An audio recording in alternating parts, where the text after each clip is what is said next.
ബിസ്മില്ലാ വൽഹംദുലില്ലാ വസ്സലാത്തു വസ്സലാമു അലാ റസൂലില്ലാ വഅലാ ആലിഹി വസഹ്ബിഹി അജ്മഈൻ അമ്മാ ബഅദ്. റബ്ബി ഇശ്റഹ് ലി സദ്രി വയസ്സിർ ലി അംരി വഹ്ലുൽ ഉഖ്ദത മിൻ ലിസാനി യഫ്ഖഹു ഖൗലി. അൽഹംദുലില്ലാ. ഇപ്പൊ നമ്മള് സൂറത്തു ആല ഇമ്രാൻ 112 ആയത്തുകളാണ് നമ്മൾ എടുത്തത് അല്ലെ. ഈ 113, 14, 15 എടുക്കാന്ന് ഞാൻ വിചാരിക്കുന്നു. നോക്കാം, ചിലപ്പം ഒന്ന് അർത്ഥം ജസ്റ്റ് പറഞ്ഞിട്ട് പോകാം. പറ്റുമെങ്കിൽ അടുത്ത ക്ലാസ്സിൽ വിശദീകരിക്കാം. നോക്കാം ഇൻഷാ അല്ലാഹ്. أعوذ بالله من الشيطان الرجيم. بسم الله الرحمن الرحيم. ليسوا سواء من أهل الكتاب أمة قائمة يتلون آيات الله آناء الليل وهم يسجدون يؤمنون بالله واليوم الآخر ويأمرون بالمعروف وينهون عن المنكر ويسارعون في الخيرات وأولئك من الصالحين وما يفعلوا من خير فلن يكفروه والله عليم بالمتقين. എന്താ പറഞ്ഞത്? നമ്മൾ നേരത്തെ പറഞ്ഞു നിർത്തിയതിന്റെ ബാക്കിയാണ് അല്ലെ. അള്ളാഹു സുബ്ഹാനഹു വ തആല പറഞ്ഞു, പിന്നെ ഈ വേദക്കാരെ കുറിച്ച് നിങ്ങൾ ഉത്തമ സമുദായമാണെന്ന് പറഞ്ഞു. പിന്നെ അഹ്ലുൽ കിതാബ് വിശ്വസിച്ചിരുന്നെങ്കിൽ അവരും ഉത്തമ സമുദായമാകുമായിരുന്നു. പക്ഷെ അവരിൽ വിശ്വാസികളുണ്ട്, പക്ഷെ അധിക പേരും ഫാസിഖീങ്ങളാണ്, ദുർമാർഗികളാണെന്ന് പറഞ്ഞു അല്ലെ. അവർക്ക് നിങ്ങളെ ഒരു തരത്തിലും ഉപദ്രവിക്കാൻ കഴിയൂല. പിന്നെ അവരോട് യുദ്ധം ചെയ്യാൻ വേണ്ടി നിങ്ങൾ പോയാൽ അവർ പിന്തിരിഞ്ഞ് ഓടുകയായിരിക്കും അല്ലെ. പിന്നെ അതുപോലെ അവരുടെ മേൽ അള്ളാഹു നിന്നതിയും പിന്നെ ഇതൊക്കെ പിന്നെ ഇതാക്കി അള്ളാഹുവിന്റെ കോപത്തിന് ഇതായി അല്ലെ.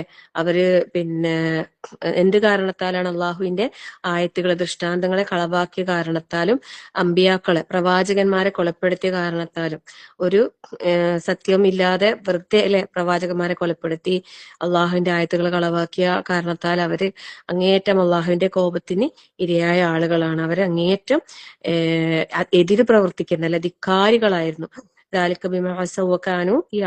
അള്ളാഹുവിനെ എതിര് പ്രവർത്തിക്കുന്ന ധിക്കാരികളായിരുന്നു അവര്. അത് കാരണത്താലാണ് അള്ളാഹുവിന്റെ കോപം അവരുടെ മേല് ഉണ്ടായത് എന്നാ പറയുന്നത്. സുബ്ഹാനല്ലാഹ് അല്ലെ. ശരിക്കും പറഞ്ഞാല് അവരെ അങ്ങേയറ്റം ധിക്കാരികളാകാൻ കാരണം എന്ന് പറയുന്നത് അവരുടെ ധിക്കാരമാണ് അല്ലെ. അതായത് അവര് കുഫറിലേക്കും ഷിർക്കിലേക്കും അവർ പോകാൻ കാരണം ഏതൊരാളുടെയും, നമ്മളിപ്പോ ഇത്രയും നേരം ഹിദായത്തിന്റെ കാര്യം പറഞ്ഞില്ലേ, പിന്നെ ഒരാള് ഷിർക്കിലേക്കും കുഫറിലേക്കും ചെന്നെത്തിപ്പെടുന്നത് എങ്ങനെയാണെന്ന് അറിയോ? ഫസ്റ്റ് തന്നെ വേഗം തന്നെ ഷിർക്കിലേക്ക് പോകല്ല ഒഴിഞ്ഞ, ഫസ്റ്റ് തന്നെ കുഫറിലേക്ക് പോകല്ല. എങ്ങനെ അറിയോ? കുഞ്ഞു കുഞ്ഞു പാപങ്ങളെ കൊണ്ട് ആദ്യം തുടങ്ങും പോലും. അതായത് ചെറിയ ചെറിയ തെറ്റുകളെ കൊണ്ട് നമ്മൾ ചെയ്യിപ്പിക്കും. ചെറുതല്ലേ, അത് കുഴപ്പമില്ല അല്ലെ, അത് സാരമില്ല, അത് ചെറുതല്ലേ എന്ന് വിചാരിച്ചിട്ട് നമ്മൾ ഇങ്ങനെ ചെയ്യും. അങ്ങനെ ചെയ്ത് അത് നമുക്കൊരു ശീലമായി കഴിഞ്ഞാൽ പിന്നെ നമുക്കത് ഒഴിവാക്കാൻ കഴിയൂല. ആ തിന്മ നമുക്ക് പിന്നെ ഉപേക്ഷിക്കാൻ കഴിയാത്തൊരവസ്ഥ വരും. ആ തിന്മ പിന്നെ നമുക്കത് ചെയ്തേ പറ്റൂ എന്നുള്ളൊരവസ്ഥയിലേക്ക് നമ്മൾ ആകും. അങ്ങനെ ആയി പിന്നെ നമ്മൾ തിന്മയുടെ ആളാകും. അന്നേരം പിന്നെ ആരെങ്കിലും പറയും, അത് പാടില്ല, അത് ചെയ്യാൻ പാടില്ല, അത് തെറ്റാണെന്ന് പറയുമ്പോൾ നമ്മൾ എന്താക്കും? ഇല്ല, അത് എനിക്ക് അംഗീകരിക്കാൻ കഴിയൂല, അത് തെറ്റൊന്നുമല്ല എന്ന രീതിയിൽ നമ്മൾ ധിക്കാരം പ്രവർത്തിക്കും. അപ്പൊ നമ്മള് ധിക്കാരികളാകും. ആ ധിക്കാരം നമ്മൾ എന്തിലേക്ക് കൊണ്ടുപോകും? കുഫറിലേക്കും ഷിർക്കിലേക്കും കുഫറിലേക്കും കൊണ്ടുപോകും. അള്ളാഹു കാത്തുരക്ഷിക്കട്ടെ, ആമീൻ അല്ലെ. അങ്ങനെയാണ് അതിന്റെ ഘട്ടങ്ങളായിട്ടാണ് ഈ നിഷേധത്തിലേക്ക് എത്തുന്നത്. നമ്മൾ ഒരിക്കലും ഒരു തിന്മയെ എന്താക്കാൻ പാടില്ല? ന്യായീകരിക്കാൻ പാടില്ല. നമ്മളടുത്ത് എന്തെങ്കിലും തെറ്റ് വന്നിട്ട് ആരെങ്കിലും നമ്മളെ ചൂണ്ടിക്കാണിക്കുന്ന, അത് പാടില്ലായിരുന്നു കേട്ടോ, അത് ചെയ്യാൻ പാടില്ലായിരുന്നു, അങ്ങനെ പറയാൻ പാടില്ലായിരുന്നു, അങ്ങനെ നോക്കാൻ പാടില്ലായിരുന്നു എന്ന് പറയുമ്പോൾ അതെന്താ, ഞാൻ അങ്ങനെയൊന്നും അല്ലല്ലോ ചെയ്തല്ലേ, ഞാൻ ഇങ്ങനെയല്ലേ അങ്ങനെയല്ലേ എന്ന് പറഞ്ഞിട്ട് അതിനെ ന്യായീകരിക്കും. എന്നിട്ട് പിന്നെ പിന്നെന്ത് പറയും, ഇതൊക്കെ എല്ലാരും ചെയ്യുന്നതല്ലേ, അങ്ങനെ പറയൂ അല്ലെ.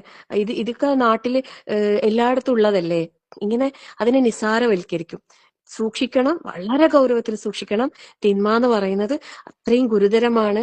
എത്ര ചെറുതാണെങ്കിലും നമ്മൾ അതിനെ നിസ്സാരമായി കാണാൻ പാടില്ല. അത് ഗൗരവത്തിൽ തന്നെ കണ്ടിട്ട് അത്തരം എല്ലാ തിന്മകളിൽ നിന്നും വിട്ടു നിൽക്കാനാണ് നമ്മൾ ശ്രദ്ധിക്കേണ്ടത്. ഇല്ല എങ്കിൽ നമ്മളും ഈ പറഞ്ഞ വേദക്കാരെ പോലെ ആയിത്തീരാൻ അള്ളാഹു കാത്ത് രക്ഷിക്കട്ടെ. ആമീൻ. അള്ളാഹു കാത്ത് രക്ഷിക്കട്ടെ. കാരണം നമ്മളിപ്പോ പറഞ്ഞല്ലോ അല്ലെ, ഹിദായത്ത് അള്ളാഹിന്റെ തൗഫീഖ് കൊണ്ട് മാത്രം കിട്ടുന്നതാണ്. ദലാലത്തിലേക്കും പോകാനും സാധ്യതയുണ്ട് അള്ളാഹു. അപ്പൊ നമ്മളെപ്പോഴും അത് പ്രാർത്ഥനയും പരിശ്രമം നമ്മളെ ഭാഗത്ത് ഉണ്ടാകണം ഇൻഷാ അല്ലാഹ്. എന്നിട്ട് ഇന്നത്തെ ആയത്ത് നമ്മളോട് അള്ളാഹു തആല എന്താ പറയുന്ന അറിയോ?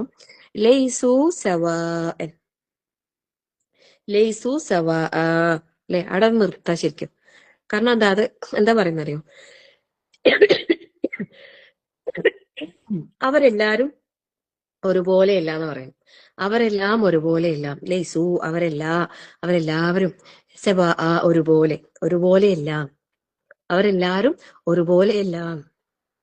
മിൻ അഹ്ലിൽ കിതാബ്, അഹ്ലുൽ കിതാബിൽ ഉണ്ട് എന്ത്? ഒരു മിനിറ്റ്.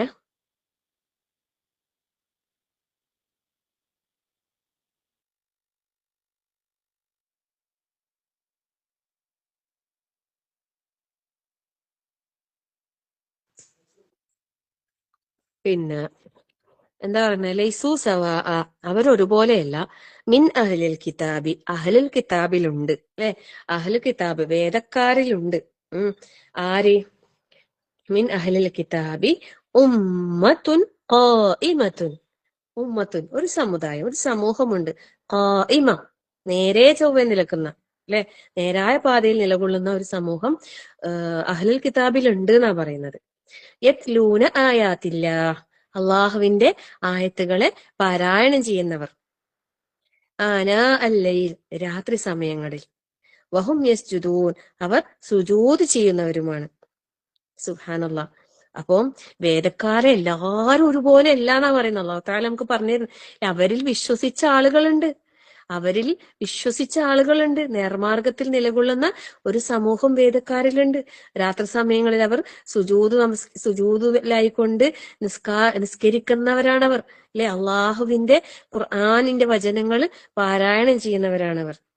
മാത്രമല്ല യുഅ്മിനൂന ബില്ലാഹ്, അവരെന്താണ്? അള്ളാഹുവിൽ വിശ്വസിച്ചവരാണവർ. യുഅ്മിനൂന ബില്ലാഹി വൽ യൗമിൽ ആഖിർ, പരലോകത്തിലും അന്ത്യദിനത്തിൽ വിശ്വസിച്ചവരാണവർ. വയഅ്മുറൂന ബിൽ മഅറൂഫ്, മാത്രമല്ല അവരിൽ എന്തുണ്ട്? നേരത്തെ നമ്മൾ പറഞ്ഞല്ലേ, നിങ്ങളാണ് ഉത്തമ സമൂഹം, നന്മ കൽപ്പിക്കുന്ന, തിന്മ വിരോധിക്കുന്ന, അള്ളാഹുവിൽ വിശ്വസിച്ച എന്നൊക്കെ. എന്നാൽ വേദക്കാർ വിശ്വസിച്ചിരുന്നെങ്കിൽ അവർ ഹൈറാവുമായിരുന്നു പറഞ്ഞു. അപ്പൊ അവരിലും വിശ്വസിച്ച ആളുകളുണ്ട്, വിശ്വാസികളായിട്ട് ഇസ്ലാം സ്വീകരിച്ച, അള്ളാഹുൽ വിശ്വാസമുള്ള, പരലോകത്തിൽ വിശ്വാസമുള്ള ആളുകളുണ്ട് എന്നാണ് അള്ളാഹു തആല നമുക്ക് അറിയിച്ചു തരുന്നത് ഈ വചനങ്ങളിലൂടെ. ويأمرون بالمعروف وينهون عن المنكر ويسارعون في الخيرات. വയുസാരിഊന അല്ലെ, സാരിഊന എന്ന് പറഞ്ഞാൽ എന്താണ്?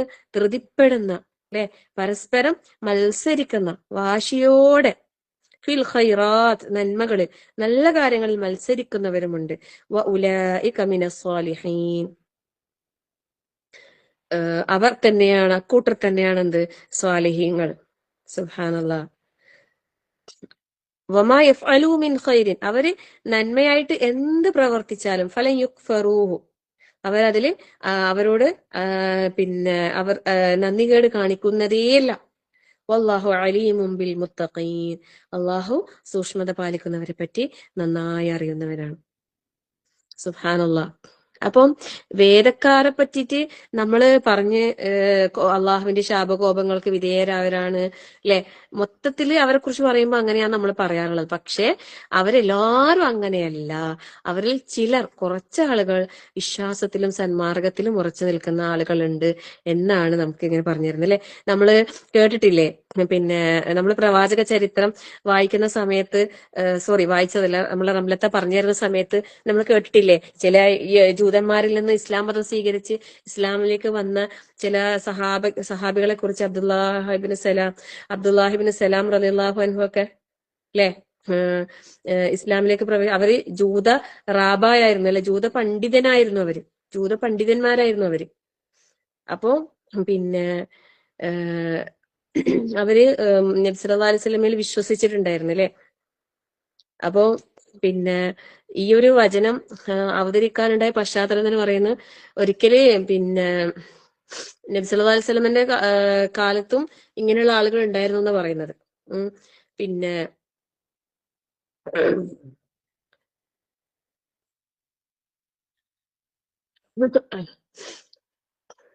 ഈ അബ്ദുല്ലാഹിബിൻ സലാം റളിയല്ലാഹു അൻഹു ഇസ്ലാമിലേക്ക് വന്നപ്പോ പിന്നെ യഹൂദികള് പിന്നെ പറഞ്ഞെന്താണെന്നറിയോ, ഞങ്ങളിൽ മോശക്കാരായ ആളുകൾ മാത്രമാണ് മുഹമ്മദിൽ വിശ്വസിച്ചത്. അവര് നല്ലവരായിരുന്നെങ്കിൽ അവരൊരിക്കലും തങ്ങളുടെ മതം വിട്ടിട്ട്, പിതാക്കളുടെ മതം വിട്ടിട്ട് മറ്റൊന്നിലേക്ക് പോകൂല. ആ സമയത്താവൂലും ഈ വചനങ്ങൾ അവതരിച്ചത്. സുബ്ഹാനല്ലാഹ്. അതായത് അവരിൽ നിന്നും വിശ്വസിച്ച ആളുകൾ ആരാണ്? അവര് നല്ല ആളുകളാണ്. അവരെ പ്രശംസിച്ചുകൊണ്ടാണ് അള്ളാഹു സുബ്ഹാനഹു തആല ഈ ആയത്തുകൾ ഇറക്കിയത്. സുബ്ഹാനല്ലാഹ്. അവര് ഇസ്ലാം വിശ്വസിച്ചപ്പോ അവര് മോശക്കാരായി ചിത്രീകരിച്ച് ഈ ജൂതന്മാരിലുള്ള മറ്റു ആൾക്കാർ. അപ്പൊ അള്ളാഹു തആല പറയുന്നുണ്ടാ, അങ്ങനെയല്ല, ഇവരിൽ എന്തുണ്ട്? നല്ല ആൾക്കാരുണ്ട്, അല്ലെ. അല്ലാഹു അലീമും ബിൽ മുത്തഖീൻ. സൂക്ഷ്മത പാലിക്കുന്നവരെ പറ്റി അള്ളാഹ്ക്ക് നന്നായിട്ട് അറിയാം, അല്ലെ. ഈ സദ്വൃത്തരായ നല്ല ആളുകളെ കുറിച്ച് അള്ളാഹു തആല പറഞ്ഞ എന്താണ്?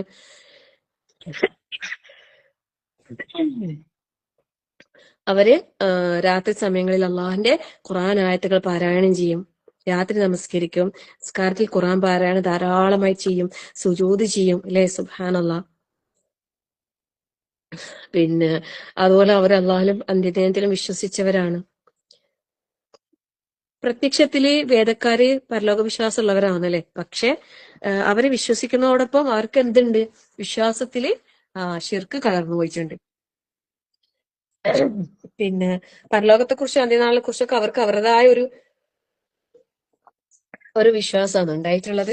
അപ്പൊ അതുകൊണ്ട് പിന്നെ അവരല്ല കറക്റ്റ് ക്ലിയർ ആയിട്ടുള്ളവര്. അവരല്ല ശരിക്കുള്ള വിശ്വാസികൾ, ഇവരാണ് എന്നുള്ള രീതിയിൽ ജനങ്ങള്, അല്ലെ, നന്മ ഉപദേശിക്കുന്ന, തിന്മകളിൽ നിന്ന് വിരോധിക്കുന്ന, സത്യത്തിന്റെ പേരിൽ ഉറച്ചു നിൽക്കുന്ന, നന്മയിൽ ധൃതി കാണിക്കുന്ന, അല്ലെ, യുസാരിഊന ഫിൽ ഖൈറാത്ത്. സുബ്ഹാനല്ലാഹ്. അപ്പോ വേദക്കാരില് ഭൂരിപക്ഷം ആളുകളും ഈ പറഞ്ഞ ഗുണങ്ങൾ ഇല്ലാത്ത ആൾക്കാരാണ്. അവരെ കുറിച്ചാണ് നമ്മൾ 110-ാമത്തെ ആയത്തിൽ നമ്മൾ പഠിച്ചത്. അതായത് തോന്നിവാസികളാണ്, പിന്നെ അള്ളാഹുവിന്റെ കോപത്തിന് ഇരയവരാണ്, അള്ളാഹുവിന്റെ ശിക്ഷക്ക് കാരണമായി തീരുന്നവരാണ്. എന്നാൽ ഇവരെ സംബന്ധിച്ചിടത്തോളം അള്ളാഹു തആല എന്താ പറഞ്ഞത്?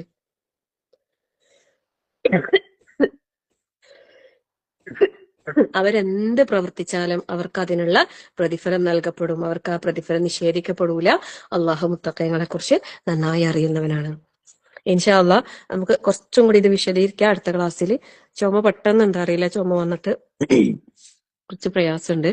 അപ്പൊ നമുക്ക് ക്ലാസ് നിർത്താം. ഇൻഷാ അള്ളാഹ് പറയുന്ന ഓരോ കാര്യങ്ങളും കൃത്യമായി മനസ്സിലാക്കാൻ അള്ളാഹു എല്ലാവർക്കും തൗഫീഖ് നൽകട്ടെ.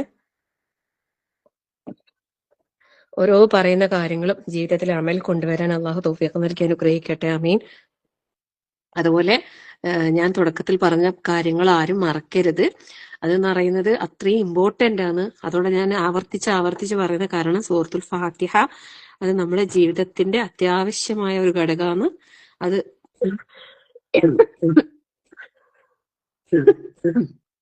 നല്ല രീതിയിൽ അതിനെ നിലനിർത്തി കൊണ്ടുപോകാൻ പരിശ്രമിക്കാം. അള്ളാഹു സ്വീകരിക്കട്ടെ. ആമീൻ.